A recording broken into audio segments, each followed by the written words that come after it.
And the reason why we won the Super Bowl is probably because of how Howie brought these free agents in. Well, you just can't do that anymore with the salary cap being the way it is and being strapped like that. You have to draft within. So say what you want to say about Dallas. Dallas has done a hell of a job at drafting.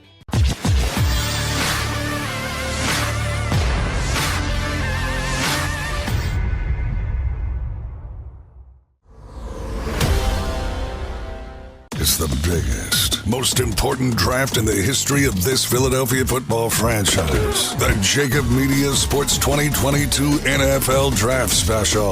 Live on 6abc.com from the Ocean Casino and Resort in Atlantic City. Presented by First Trust Bank, the official bank of the Philadelphia Eagles. IBEW Local 98, Stateside Vodka, United Healthcare, Mesa Law, 6ABC, and Budweiser, the official beer of the Philly sports fan.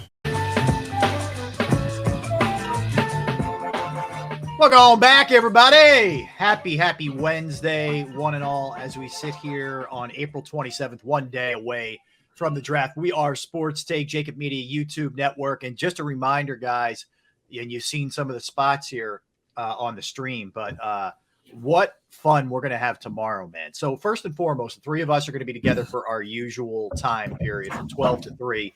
For Sports Take, Barrett, Derek, and I.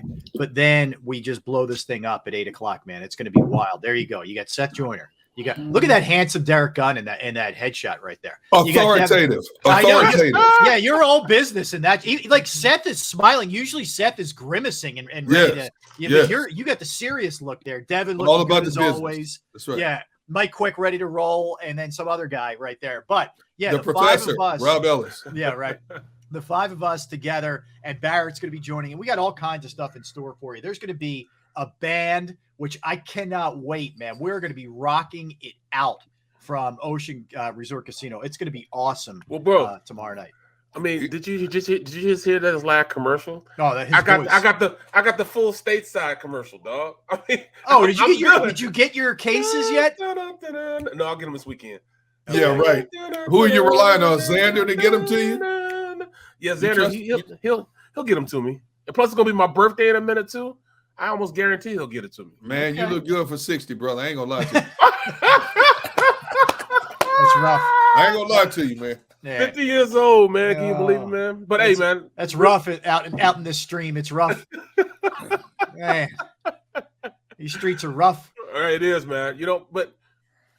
Speaking of what we were talking about as far as the draft, and I'm watching the stream, and Howie is a great GM outside of drafting. Jeremiah. Wow. They are ruthless. Yeah, nobody said it was going to be easy, man. Yeah. Right. But how about this history, man? Hey, Barrett, how about this one? Daz deals. I have no problem with Howie staying. His draft power just needs to be revoked. What?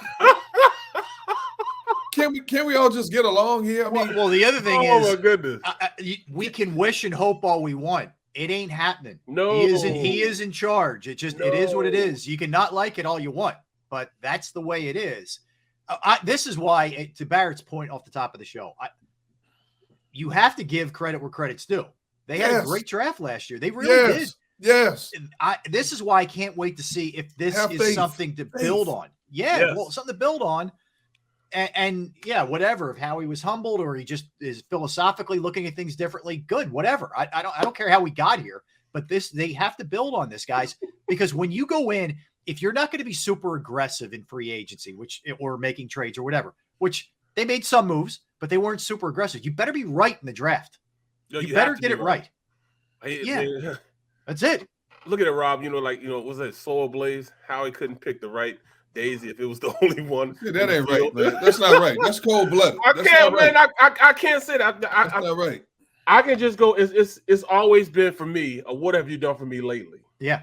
And there you go. When I look at how it's done lately, I mean he's done pretty good at last year's draft. And you have to build. These days you have to build in the draft because the price of free agency has gone up so much that if you don't, you're going to fall behind the rest of the league. Well, go ahead, Barrett. God, I'm sorry. I'm just saying, if you can't build in the draft, you're going to have to go in free agency, and then you're going to be up against the cap every year. Yep. Free agency, you just can't live by that anymore.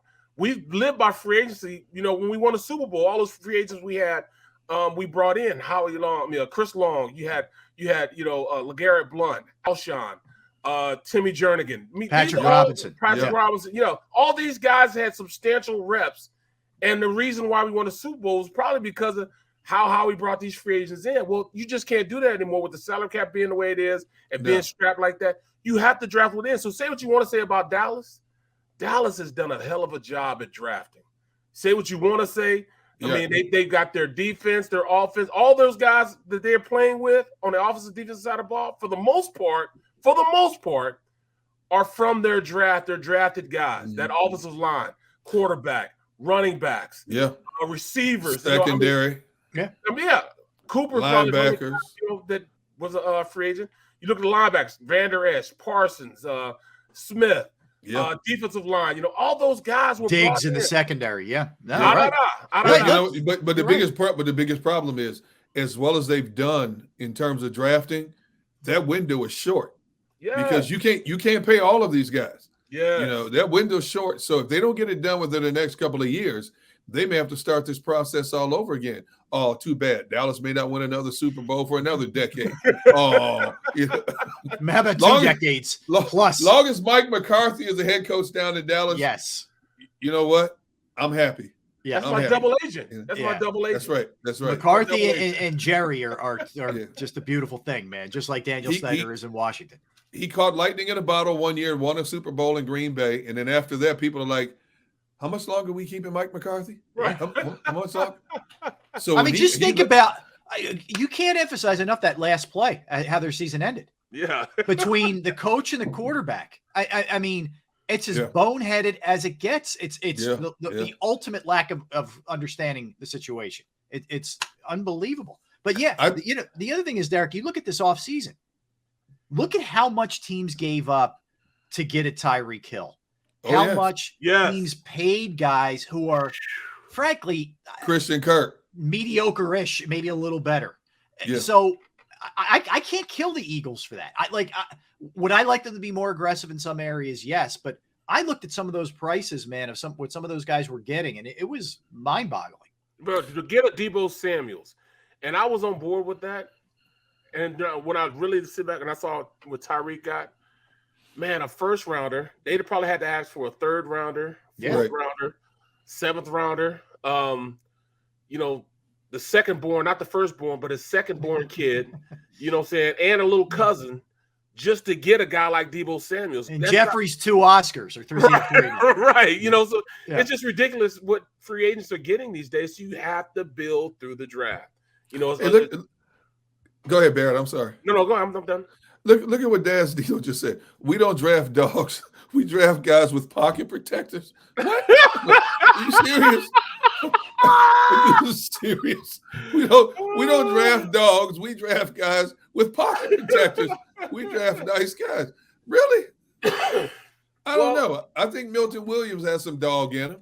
I think Landon Dickerson has some dog in him. A lot of dog in him. Devontae Smith has some dog in him. You know, I mean, those are not pocket protector type guys you're talking about here. No, like we said, it was a good draft. I mean, but there's still visions of Rager. There's still visions of Whiteside. There's still visions of Donnell Pumphrey, Sidney Joe, all dancing in our head, right? And it's hard to get that stuff out of there. For whatever reason, that sticks even more, I think, than the good picks. So rightfully so. People are on the fence here, and I think that's fair. But you're in a position, at least on paper, at 15 and 18, where you should be able to get major impactful players one way or the other.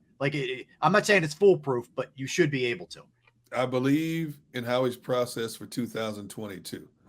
I'm going on record right now. Okay. Whereas Rob went on record saying they're going to take a linebacker in the first round, which you missed that. Were you here for that, Derek? You missed that, Barrett. No, I heard it too. Okay. Yeah. I heard it too, and then you're going to be a good player too. I'm like, did Rob have a concussion when he said that? It was that gin in my drink. I couldn't believe it. Yeah, that's when he had the pink cup, man. Hey, yesterday, Barrett. Cheers, Barrett. Some of the stuff Rob said yesterday the more he drank from that pink cup, the more I began to wonder what's in that pink cup. That's why you need to stick around for the full 3 hours. You don't know what's coming later. I'm like, by 2:45, Robert's speech was a little slurred. I'm like, what are you talking about here? Really? Is that where we're going with this? I'm telling you, man. Yeah, it can get ugly. Yeah, for the draft though. Of course, I have to do. I'll be dual purpose. So I'll be doing NBC and I'll be doing JAKIB Media. So I'll be bouncing back and forth, and I'll be jumping on the show with you guys.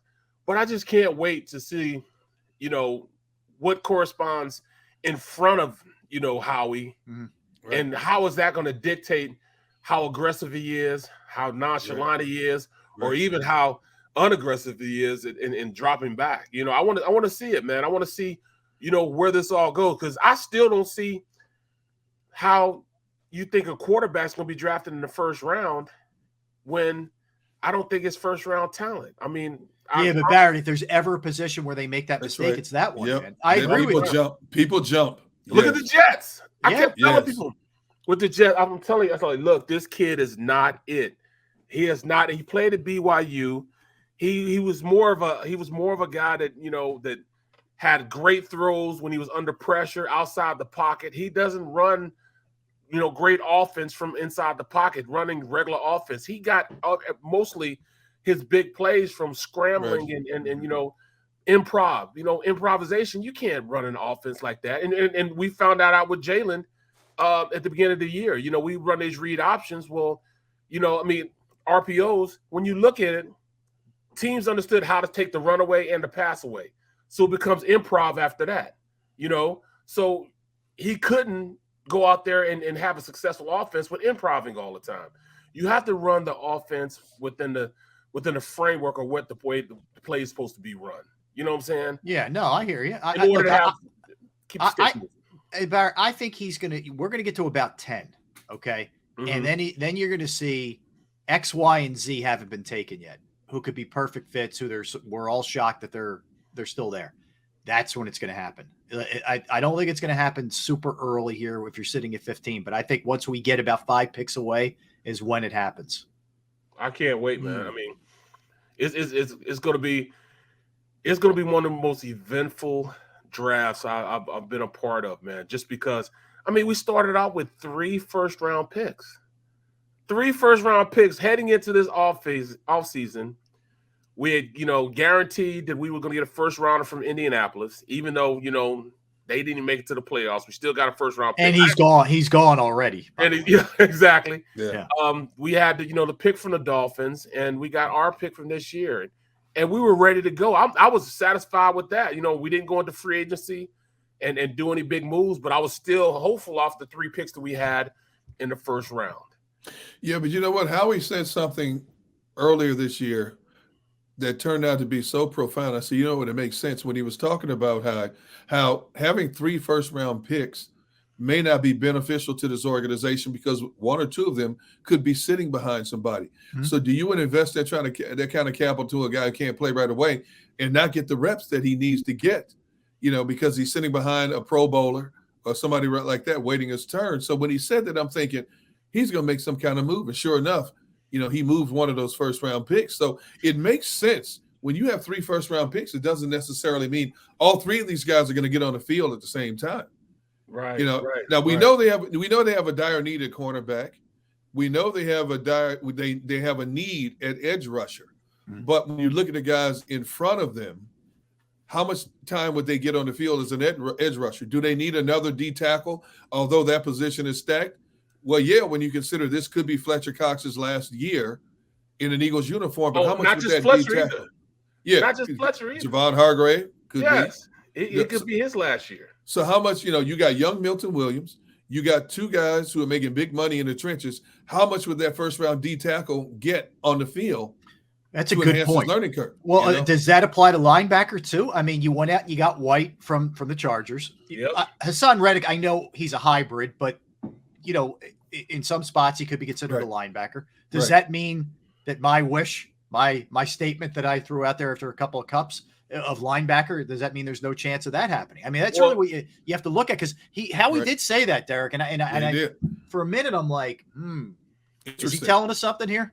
Well, yeah, you're right, but And that's why I've kind of backed off the linebacker thing, because before Davion Taylor got hurt, he showed signs that he was really starting to get it. Things were starting to develop in front of him. He started playing the game faster. He stopped overrunning things. He started reacting and playing at a high level. And then he got hurt. I don't know how much that's going to, cause him to regress. Of course, TJ Edwards, they signed him to a 2-year deal. So next year and the year after next, he's going to be here. And we all know once he started playing well, that defense really turned the corner. And he showed it's not just foot speed and what you can make plays. You can make plays just by reading, diagnosing, and understanding how to play the game. And that came with study. So TJ Edwards got into the mix. We know Hassan Reddick. Hassan Reddick's going to be what was the kid we got from the Browns?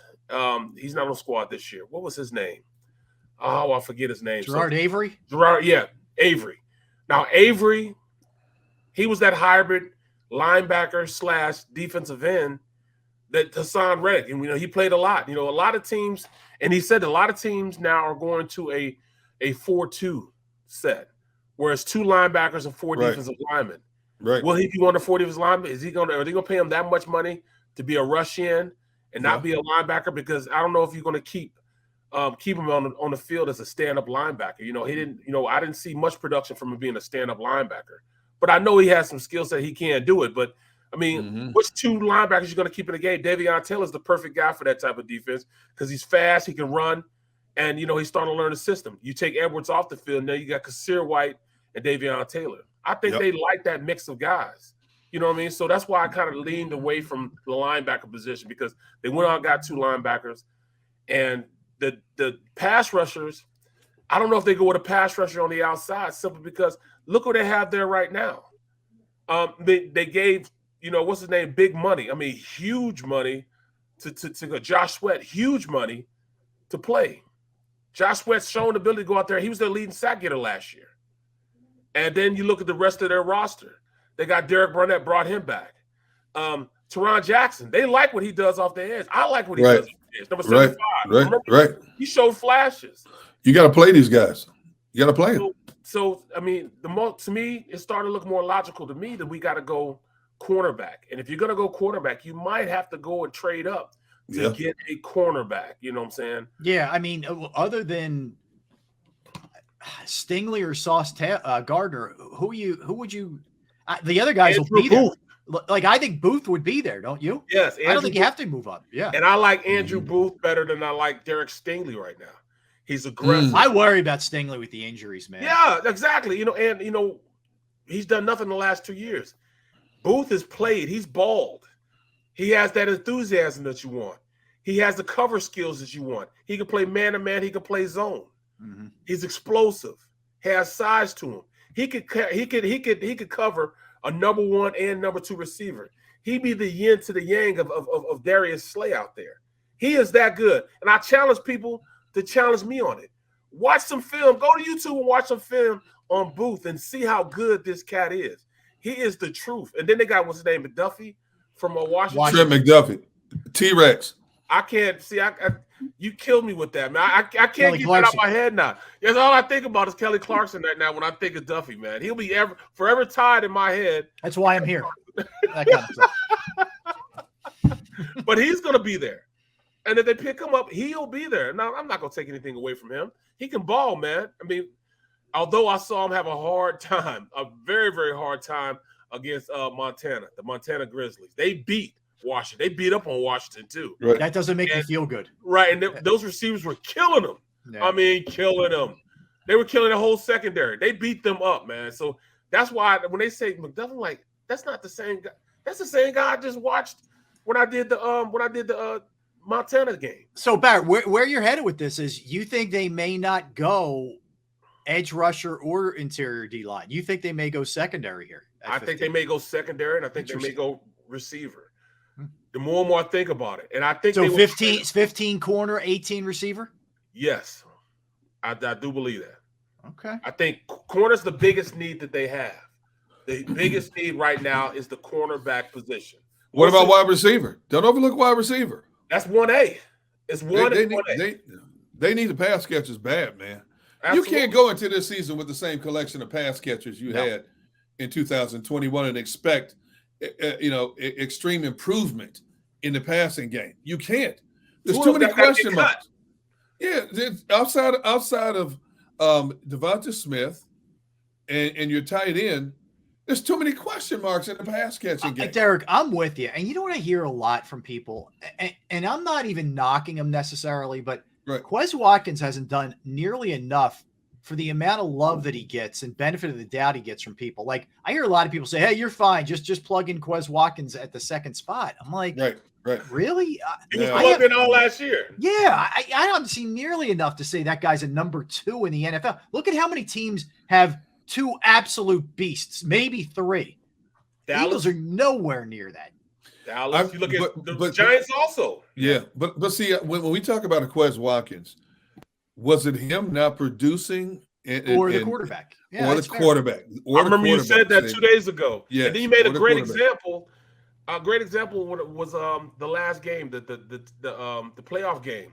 Tampa. Where Quez Watkins was running wide open.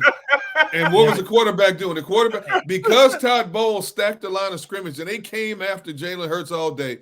Jalen Hurts was doing this too much the whole game. He's missing people wide open down the field. So I don't know. Devontae was open a lot too. Yes. So I don't know what Quez Watkins. We know he can stretch the field. Okay, he had a few drops. What receiver doesn't drop the ball occasionally? Right. Okay. Now, unless your name is DeAndre Hopkins, which or Hines Ward. I think this dude's got stickum on his finger. He was born with stickum on his hand because DeAndre Hopkins doesn't drop nothing. He ain't dropping nothing. I watched Hines Ward go an entire. No, I'm not gonna say an entire. It was 2 weeks before the season ended, where Hines Ward did not drop a pass the entire season. For 14 weeks, he didn't drop a pass in practice. No pass. Wow. He didn't drop one pass in practice. Amazing. And the pass that he did drop was a pass that they were doing 9-on-7 and Ben threw him a half-ass ball. Yeah, pretty cool. All right, let's get a timeout. Let's come back. Let's talk to Les Bowen. Let's keep this draft talk rolling. A little later, we'll get into the Sixers. We'll get into the Phillies. Rich Hoffman Jr. is going to join us. Anthony Beck's going to join us. But we come back, Les Bowen cover the Eagles and continues to, by the way, has covered the Eagles for a very, very long time. Derek Gunn, Barrett Brooks, Rob Ellis, Sports.